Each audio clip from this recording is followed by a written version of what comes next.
only Eagle McMahon could take a company that's not necessarily the most popular and then get like an entire disc golf community excited about a drop they're going to have. You know what I mean? This thing feels absolutely amazing. All right, so today we're doing a review of the new Streamline Boost prototype.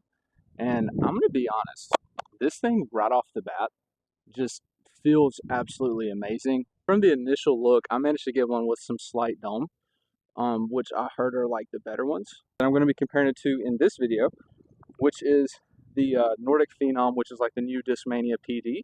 Also, the Infinite Discs Roman. Why? I chose these two molds, and basically I heard the Boost was supposed to be a money run of the original Discmania PDs, and the closest thing that I have to that would be the Infinite Disc Roman, which is supposedly that older run of PDs. So I'm going to compare it to that as well as the newer Discmania PDs and see honestly just kind of where it holds up and where it goes. This hole's 320 feet. It plays uphill the whole way, so a little bit further than that, maybe closer to 340. And I'm going to try through these on a slight hyzer. There's a swirling wind that's about 10 miles per hour, sometimes a cross, sometimes a headwind. So I think it's going to be more of a headwind on this. But I did see in a video with Bodanza and Eagle, and they reviewed these, that these prototypes are actually more overstable than Eagle wanted them. So they're probably not going to sell any more of these prototypes. And when they come out with the final version of it, it's going to be a little bit less stable, kind of like a step up from the Trail from MVP. All right, let's go ahead and throw these on some hyzer. I'm going to go with the Nordic Phenom first.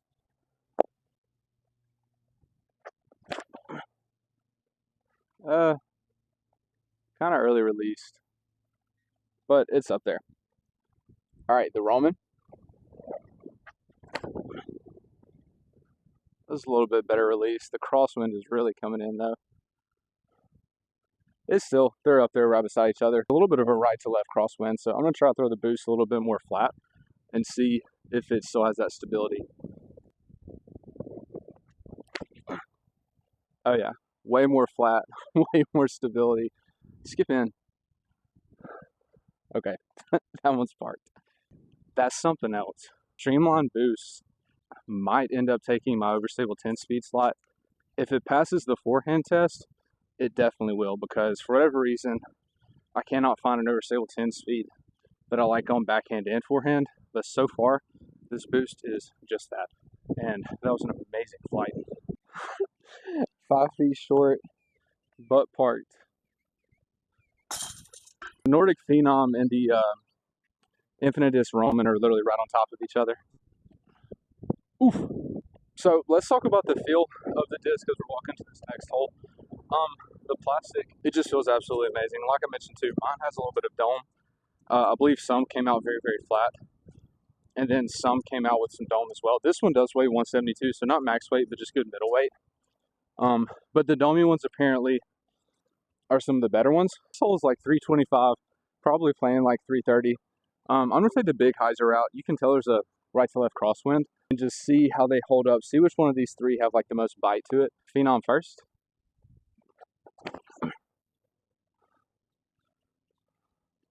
Go in.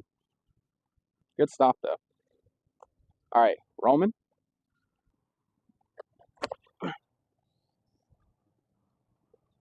Should be around it. Yeah. Skip in. Well, both those are parked. All right, the one you've been waiting for, the Boost. Let's see what it can do. And the wind picked up a little bit. Pure hyzer. Get around. I think it might be CTP. The Boost, you could see a really big difference, because when it was thrown on pure hyzer, it held that hyzer literally the whole time. It still pushed, but there was like zero flip up to it. Whereas the other two really kind of flipped up and pushed and still had that strong finish. The Boost just kind of held hyzer the whole way. And it was even kind of lower and more driven, so it probably should have flipped up more if it was more similar to the other two. But it's definitely more stable. I think that pure hyzer really shown it. Roman and Boost, literally under the basket.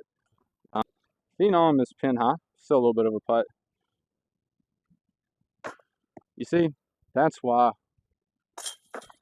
I said a little bit of a putt, because a 5 to 10 footer for most people is a tap in, but not for this guy. All right, Roman. Ooh. Boost. So we're hole 1 on the park side. I'm going to throw some forehands. It's in the shorter position, so it's only about, I don't know, probably a little over 300 feet, but pretty simple hyzer. Like I talked about earlier, the Boost prototype is definitely more overstable, so I'm going to throw it a little bit more flat than I do the Discmania PD, and then the Roman from Infinite Discs too. And there is a little bit of a headwind too. And by a little bit, I mean like probably 10 miles per hour. So we'll go with the Nordic Phenom first. Oh yeah, I mean that felt pretty good though. It's definitely pinned high, but maybe even a little bit long, but it never really fought back to the right. All right, the Roman. A little wobbly. Ooh, that one was good.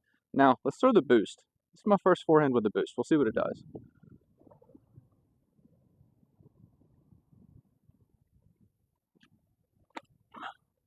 Ooh, don't hit the stump.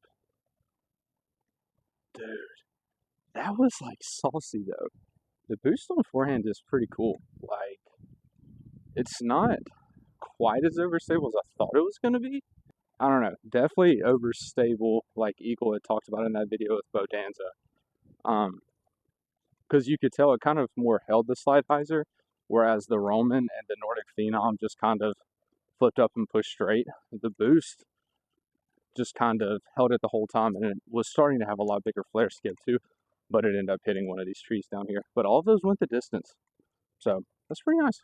The Boost, even though it hit a tree, is also, I don't know, C2 a little long.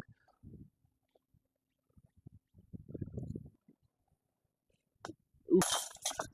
Overall though, man, all of those on forehand were amazing. It's a par 4, about 500 feet, straight through all of those trees down there. A little bit of a headwind. It's hopefully going to help me throw these on Anhyzer, because we all know I'm not the best at throwing on Anhyzer. So we'll go Nordic Phenom first. Well, a little bit of height. It fought out. Okay. That's actually a great shot.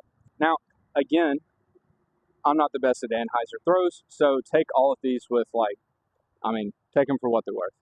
All right, Infinite Roman. I got a little bit more Anhyzer on that one. If you can't see it, it's higher, drifting a lot straighter, finished more straight. It did not bite as much as the Nordic Phenom did. All right, lastly, the Boost. Oh yeah, it immediately fought out.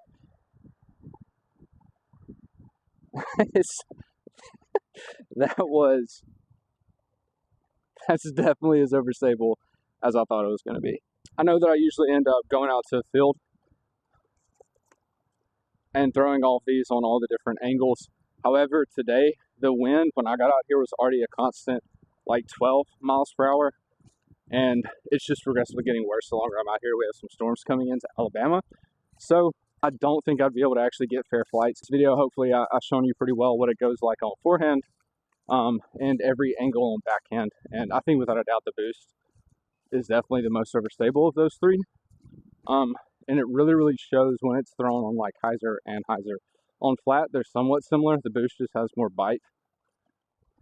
But when you put it on Anhyzer or hyzer, you can really tell it wants to fight a lot harder than the other two. All right, it's hard to tell, but the Roman's there. The Nordic Phenom, it's focusing on my hand, is there. And then the Boost, I think, actually went the furthest. Boost ended up going the furthest.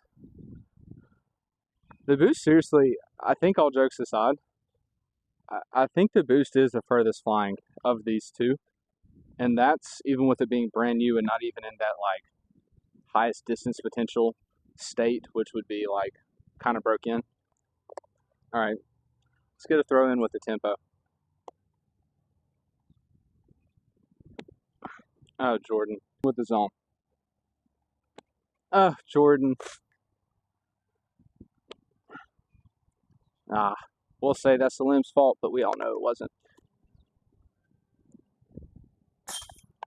My final thoughts on the Boost. I mean, honestly, I absolutely love this disc, and this is just the prototype, which is a little bit more overstable than they wanted. This disc just feels amazing. And I don't know if I've ever seen a Streamline prototype before, but it's so clean, it's so simple, and it feels amazing in the hand. It definitely feels like an overstable 10-speed. It flies like one. I'm probably most impressed with how on Forehand it has like the same torque resistance as like a Firebird or a Raptor, but it just has way more push and smoothness like you would find with a more understable, I guess, like Hyzer Flip Forehand. But again, I might have just gotten one of the money runs. From what I've seen, there are some that are very, very board flat and like really, really, really overstable.